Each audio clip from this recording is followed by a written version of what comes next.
America అధ్యక్షుడు మరో విన్యాసం చేశారు. కెనడా, వెనుజులా, గ్రీన్లాండ్లను తన దేశంలో కలిపేసుకున్నారు. మ్యాప్లో వీటిని చేర్చిన సంతోషాన్ని తన ట్రూత్ సోషల్ ద్వారా మిగతా ప్రపంచంతో పంచుకున్నారు. ఎవరి వెర్రి వారికి ఆనందం అని తేలికగా తీసి పారేయడానికి లేదు. ఈ మూడింటిని ఆయన ఎప్పటినుంచో కలవరిస్తున్నాడు. అమెరికాలో విలీనం చేయాలని కలలు కంటున్నాడు. నిన్నటి వరకు మాటలకే పరిమితమైనవాడు నేడు మ్యాపుల వరకు వచ్చాడు. రేపో మాపు తాను చెయ్యబోయేది 600 జరగబోయేది ఇదేనని తేల్చి చెబుతున్నాడు. సామాజిక మాధ్యమాల్లో ఆయన పోస్ట్ చేసిన 2 చిత్రాలు ఆర్టిఫిషియల్ ఇంటెలిజెన్స్తో రూపొందినవి. మిగతా దేశాధినేతల కంటే ఆయనకు కృత్రిమ మేధ సహాయం ఎక్కువ అవసరం. ఒక చిత్రంలో ఆయన గ్రీన్లాండ్లో అమెరికా జెండా పాతుతున్నాడు. పక్కన ఒక బోర్డు మీద అమెరికా భూభాగం 2026 అని రాసి ఉంది.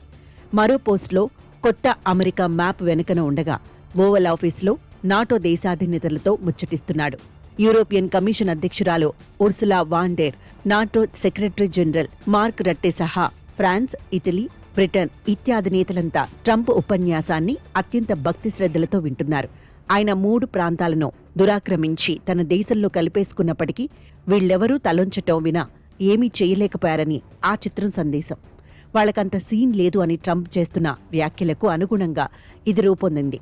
గ్రీన్లాండ్ విషయంలో తాను ఏమి చేసినా యూరోపియన్ యూనియన్ చేయగలిగేదేమీ ఉండబోదని ట్రంప్ ఇప్పటికే తేల్చేశారు. ఈ భూ ప్రపంచం మీద అమెరికాను మించిన శక్తివంతమైన దేశం మరొకటి లేదని కూడా ఆయన సందర్భోచితంగా భయపెట్టారు.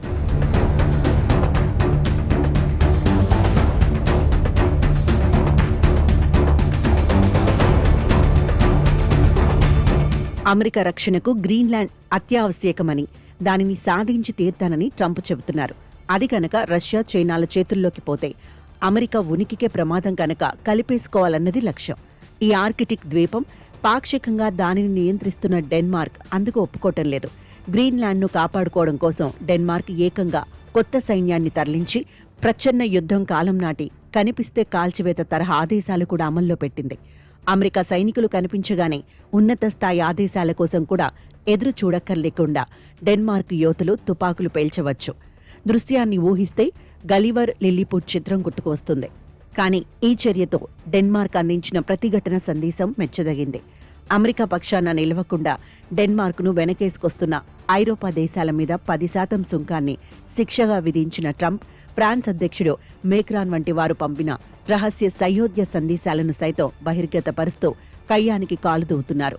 మరోపక్క హిందూ మహాసముద్రంలోని డిగో గార్షియా దీవిని మారిషస్కు అప్పగించటానికి సిద్ధపడిన బ్రిటన్ ప్రధానిని చేతకానివాడంటూ నిందిస్తూ చైనా, రష్యాలు దమ్మున్నవాన్ని మాత్రమే గుర్తిస్తాయని, అందుకే తాను అధికారంలోకి వచ్చిన ఏడాదిలోనే అమెరికాకు ఎక్కడా లేని గౌరవమూ దక్కిందని ఆయన చెప్పుకున్నాడు.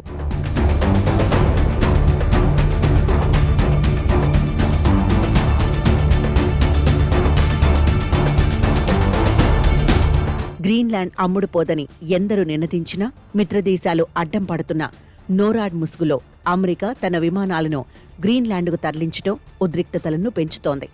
అమెరికా అధ్యక్షుడి దూకుడును, తమపై విధించిన సుంకాలను నిరసిస్తూ ఆ దేశంతో కుదుర్చుకున్న స్వేచ్ఛా వాణిజ్య ఒప్పందాన్ని నిలిపివేయాలని EU పార్లమెంట్ నిర్ణయించుకోవడం, గ్రీన్లాండ్ ప్రజల పక్షాన నిలబడాలని ఐరోపా దేశాలు ఏకమాటగా అనుకోవడం విశేషమైన పరిణామాలు. దశాబ్దాల స్నేహాన్ని వమ్ము చేస్తూ అమెరికా తన పాశ్చాత్య మిత్రదేశాలపైనే కాలు దువ్వుతోంది. ట్రంప్ ఏలుబడిలో ఉన్నంతకాలం ఆ దేశాన్ని ఏమాత్రం నమ్మకూడదన్న జ్ఞానం వాటికి ఈపాటికే కలిగి ఉండాలి. మిత్రదేశాల సార్వభౌమత్వాన్ని గౌరవించని ట్రంప్ ధోరణి నాటో ఐక్యతను దెబ్బతీస్తోంది. కృత్రిమ మేధతో తయారైన ఆ మ్యాప్ 3 మాత్రమే విలీనం చేసుకున్నప్పటికీ అగ్రరాజ్య ప్రయోజనాల ముందు ఏ దేశ సార్వభౌమత్వమూ నిలవదని మిగతా ప్రపంచాన్ని హెచ్చరిస్తోంది.